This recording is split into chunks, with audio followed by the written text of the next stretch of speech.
Rocket launcher. Rocket. Rocket League.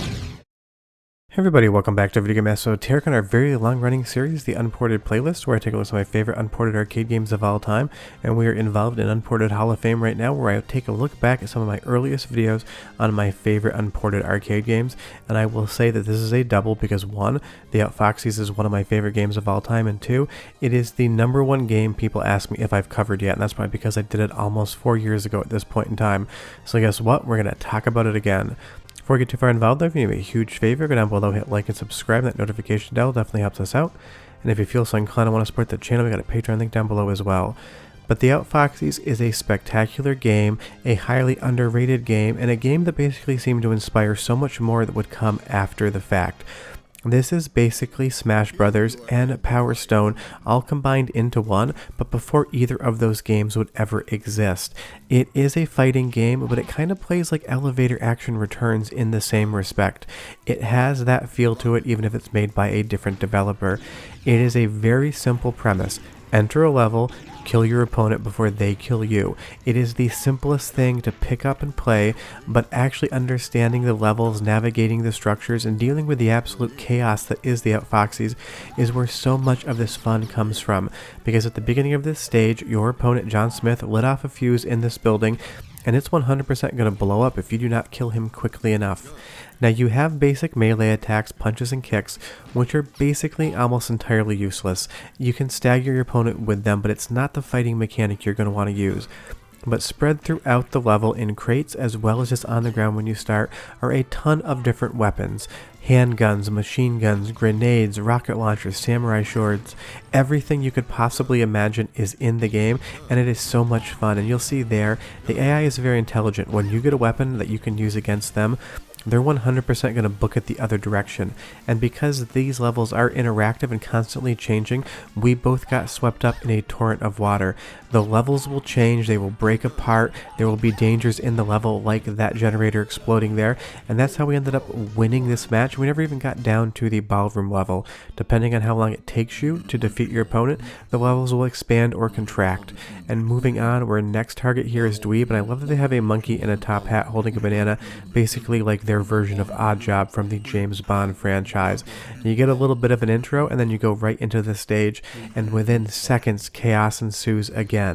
And that's what I love so much about this game. It is controlled chaos from start to finish. A round might only last 90 seconds, but it can feel like an eternity when you're trying to deal with everything going on around you. And I also just love the graphical style. It has perfect 2D sprites, and the scaling works so well as the screen goes in and out depending on where you are in relationship to your opponent. And you will see they have an ammo counter up as well. But I will say sometimes using the weapons can be as dangerous to you as it is to your opponent, because something like that rocket launcher, if used correctly, will take about a quarter of your opponent's health off. But if you're in the blast radius as well, you're going to get splash damage, and you need to decide the risk versus reward. If you're just using a handgun, there is no risk of that bullet coming back and hitting you, but with that rocket launcher in the game, you can 100% totally screw yourself over. But if their health is low enough that you know they'll die and you won't, that risk can be taken. And I love all the different character designs here. Professor Ching in a wheelchair using this grappling arm to basically throw things around. It is so much fun. But you will see Dweeb there got a hold of that rocket launcher and just took my health down absolutely low. That's the fun part about this game. Matches will change on the drop of a dime. Things just happen. I went from being in the lead to being way behind, but now I have that rocket launcher, and it's my turn to unleash it on him. All of the weapons are fun, all of the gameplay is fun. This is just the type of game, especially if you have friends, you're 100% going to have an absolutely amazing time. It is good against the AI opponents, but you really want to have another person in the room with you playing this, because it just gets wild. But I think my favorite part of the game, other than the fact that it's a spectacular game to play, has got to be the soundtrack. It's upbeat and jazzy, and the musicians at Namco did an excellent job making this. So go ahead and listen for like 45 seconds or so, and I'll come back and talk more about the history of Outfoxies and why I love it. But enjoy. Actually don't enjoy because the music threw up a copyright flag on both instances in this video that I was going to let you listen to it, so I can't actually let you listen to the soundtrack even if there are gameplay sound effects in the background. And it's something I've been noticing more on YouTube recently. More companies are just not allowing their music to be played on videos, and it might become a bigger problem in the future, but we'll have to see. What's not a problem is fighting in this match on a gigantic beluga whale with Poseidon and his trident below you. Now in about 10 seconds I'm going to come back and tell you how awesome the music was, and I hope you enjoyed it. But after the video, just go ahead and look up the Outfoxies soundtrack because trust me, it is spectacular. But let's get back into the regular video now. The music is just spectacular. It kind of does feel like a retro 70s or 80s James Bond film. Those sort of kind of jazzy licks just have that spy feeling to them. But moving on to another stage, the stages really are the star of the show as much as the combat is.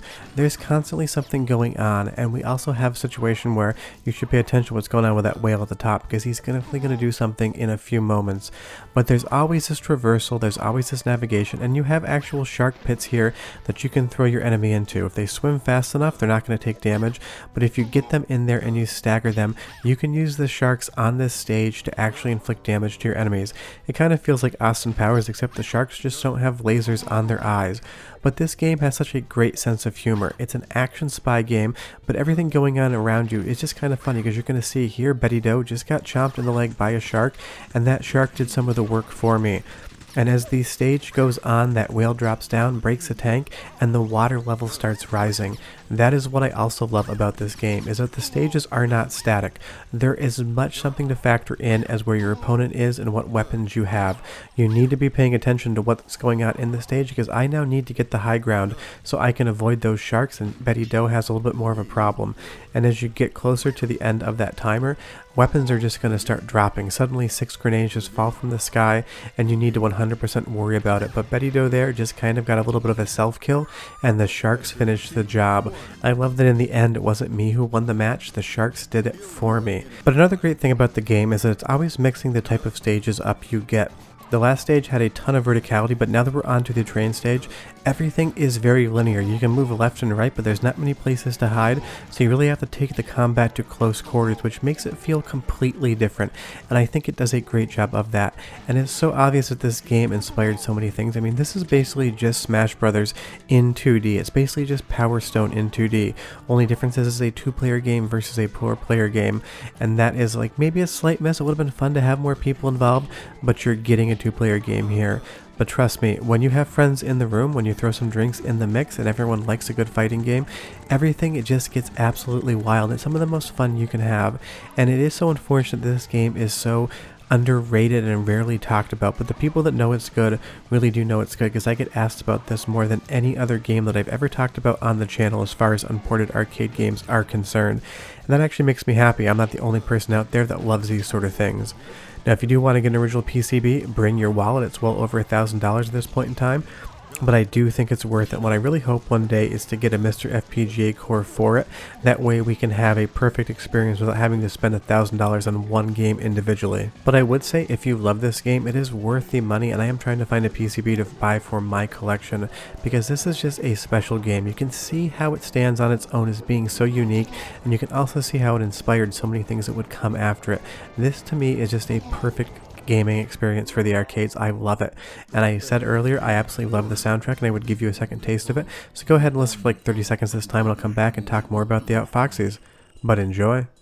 And again, you can't enjoy because again it threw up a copyright flag, and that is just unfortunate.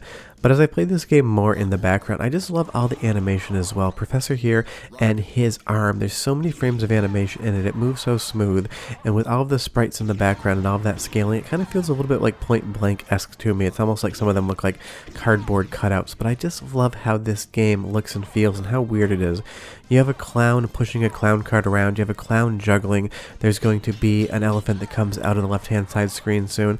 Every single square inch of this game is just covered in detail, and it makes you want to stop and look at what's going on, but that's the absolute worst idea because it is 100% a quick way to lose the match and have to continue. But I just love all of the zooming. Look how far out you can get as Eve runs along that top of the circus. It's just so wild. I don't think I've ever seen a game zoom out quite that far. But now that I've filled up this gap, let's get back into the regular video, and I hope you enjoy it. I mean, how amazing of a soundtrack is that, and how amazing of a level is this? You were in the circus and you go 100% use the trapeze to navigate around the level. This has the most verticality of any stage, and it is absolutely the most chaotic, but in such a good way. You have lions and tigers down below and elephants, and you can 100% use that cannon in the corner to your own advantage. You have trampolines, you have everything, and as the game scales in, look how good those sprites look in the background for the people actually spectating. This has some of the best scaling as far as a 2D aspect ratio is concerned that I've ever seen, and I love that that clown's just pushing around a clown car that will 100% damage you. Sometimes you're not even really inflicting damage on your opponent, you're just trying to avoid what's going on screen here, like that tiger in the corner. You do not want to upset him, you're going to have a bad time. But it's just such an incredible game. It is pure chaos, but it is such controlled chaos. When you're playing this game, it is hilarious, and now that I have control of that cannon, I am literally shooting clowns off screen. You have a clown gun, and you can shoot them at your opponent. You'll see here that I am trying to make that hit. It is not an easy target to hit, but if you do it just right, it's going to do a lot of damage, and I finally nailed it. Whether the game has a clown cannon you can kill your opponent with. Now I will say that once you get to the final areas of the game, the AI becomes impossible even at easy. If you see the ending of this game playing against the CPU, you either got extremely lucky or you're extremely good at the game, because it gets maddeningly hard here as you fight Danny and Demi, these twins that absolutely look super creepy, and they're going to 100% just mop the floor with you. But that doesn't matter, because honestly playing against the CPU is good for captures, but you want to play this game with friends. But this was another one when I decided to make a list of my favorite unported arcade games of all time that I wanted to talk about a second time. Outfoxies made the list immediately, because I do play this game with friends. It is such a great party game, and Namco just absolutely nailed the formula, and it does bum me out that this is the type of game that not many people know about, and I love talking about the more obscure or esoteric games, obviously, hence the channel name, because I want more people to play and enjoy them. Because you're constantly going to hear mentions of something like Super Smash Bros. Making a new genre for fighting games, and that's not really true. The Outfoxies and Namco did it first, but sometimes being first doesn't mean you are the best in people's minds. It just means that it took a few generations for people to realize that this genre was incredible. But short of that, leave me a comment down below, tell me what you think about the Outfoxies, and tell me if you ever played it. I would be curious. I have one more episode of Unported Hall of Fame to go, and then I'll go back to making normal unported episodes, but I love this game, and if you've never played it, 100% give it a go. You're going to absolutely love it. See you next time. Bye bye.